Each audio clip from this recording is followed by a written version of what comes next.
nama saya Agnes Angelina Jibarus dengan NIM 231220007. Dan saya, Janul Erfubani dengan NIM 2312218. Saya Elga Ardana Tabala dengan NIM 231220252.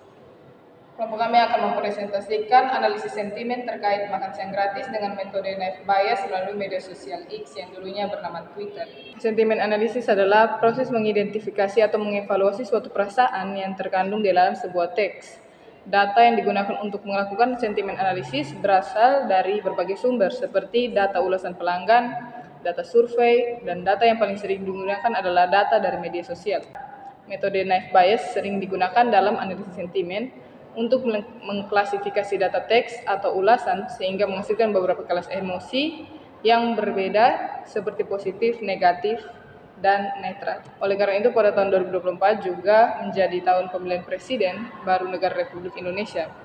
Paslon nomor 2 bakal calon presiden dan wakil presiden Prabowo Subianto dan Gibran Raka Buming Raka memiliki program yaitu makan siang gratis. Tujuannya yaitu sentimen analisis program makan siang gratis ini untuk memahami perspektif publik, mengidentifikasi masalah atau kekhawatiran, mengambil efektivitas program, mendukung pengambilan pengolahan data secara otomatis, serta memantau dinamika sentimen masyarakat dari waktu ke waktu. Yang pertama yaitu pengumpulan data atau crawling data.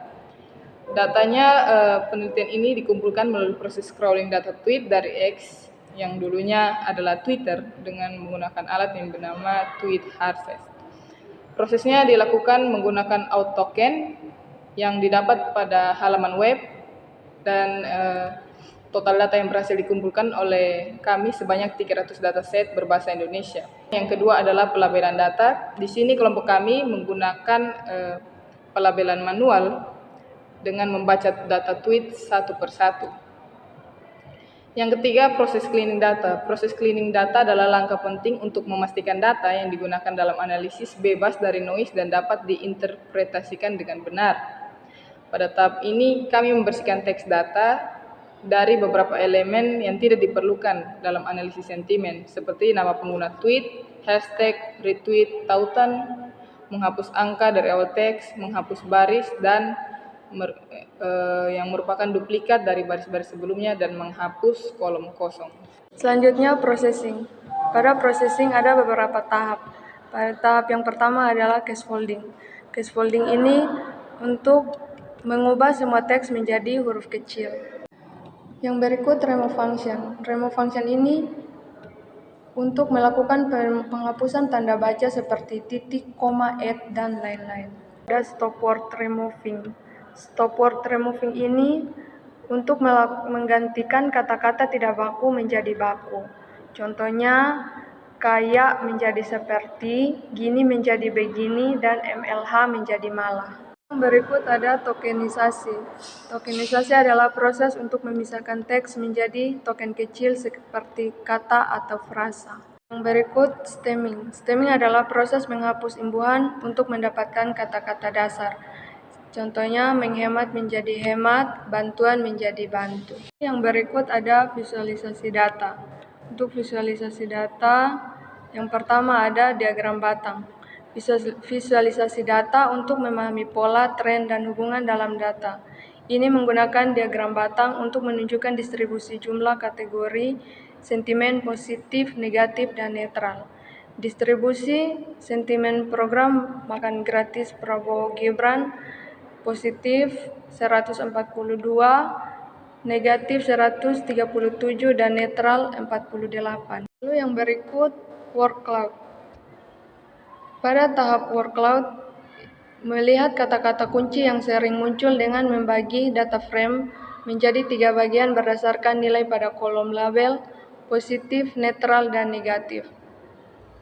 Word cloud positif menunjukkan kata-kata seperti makan siang gratis gizi program. Untuk word cloud netral menunjukkan makan siang gratis gizi, dan word cloud negatif menunjukkan makan siang gratis dan kurang. Tahap selanjutnya yaitu klasifikasi. Klasifikasi yang pertama yaitu pemisahan data.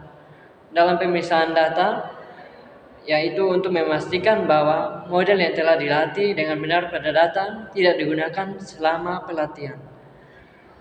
Data di sini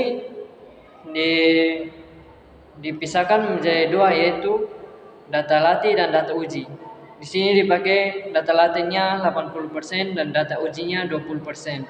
Seperti pada gambar, jumlah data latih untuk setiap label.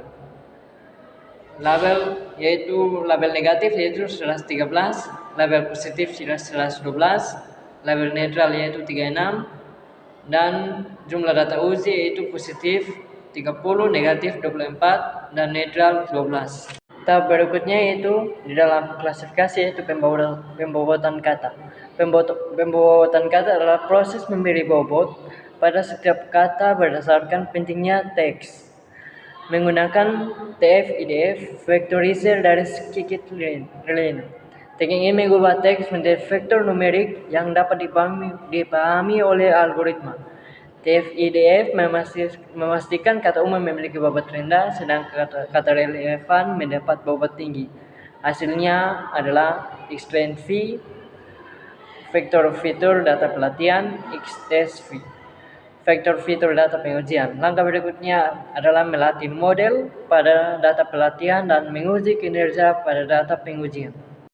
Tahap berikutnya dari klasifikasi yaitu metode naive Bayes. Metode naive Bayes, khususnya naive Bayes multinomial, sering digunakan untuk klasifikasi teks karena cocok dengan representasi vektor TF-IDF. Model ini dilatih menggunakan X-train Y, yaitu matriks vektor fitur teks dari data pelatihan. Yang berikutnya yaitu Y-train, label sentimen untuk data pelatihan. Untuk data uji, vektor fitur teks diwakili oleh X-text V dan hasil prediksi disimpan dalam Y-pred untuk evaluasi model. Langkah berikutnya yaitu prediksi metode naive Bayes. Prediksi dengan metode naive Bayes multinomial dilatih menggunakan X-train V dan Y-train. Kemudian digunakan untuk memprediksi label data uji di X-test V dan hasil prediksi disimpan untuk evaluasi kinerja model. Tahap kelima dari klasifikasi yaitu evaluasi kinerja model confusion matrix metode naive Bayes. Confusion matrix adalah alat penting untuk mengukur kinerja model pengklasifikasi khususnya dalam metode naive Bayes. Tabel ini berfungsi untuk mengevaluasi kinerja suatu sistem klasifikasi dengan mencocokkan data aktual dengan hasil prediksi model. Confusion matrix akan menunjukkan jumlah data yang tepat, yaitu true positif dan true negatif, dan data yang salah yaitu false positif dan false negatif. Hasilnya ditunjukkan sebagai berikut. Yang pertama yaitu 11 data negatif dan diprediksi sebagai negatif oleh model. Yang kedua yaitu 0 data netral dan diprediksi netral oleh model. Yang ketiga yaitu 14 data positif dan diprediksi sebagai positif oleh model. Yang keempat, 0 data negatif tetapi diprediksi netral oleh model. Yang kelima, 3 data negatif tetapi diprediksi positif oleh model. Yang kelima, 3 data netral tetapi diprediksi sebagai negatif oleh model. Yang keenam, 2 data netral tetapi diprediksi sebagai positif oleh model, dan 0 data positif tetapi diprediksi sebagai negatif oleh model, dan 0 data positif tetapi diprediksi sebagai netral oleh model. Tahap yang keenam dari klasifikasi yaitu hasil akurasi metode naive Bayes.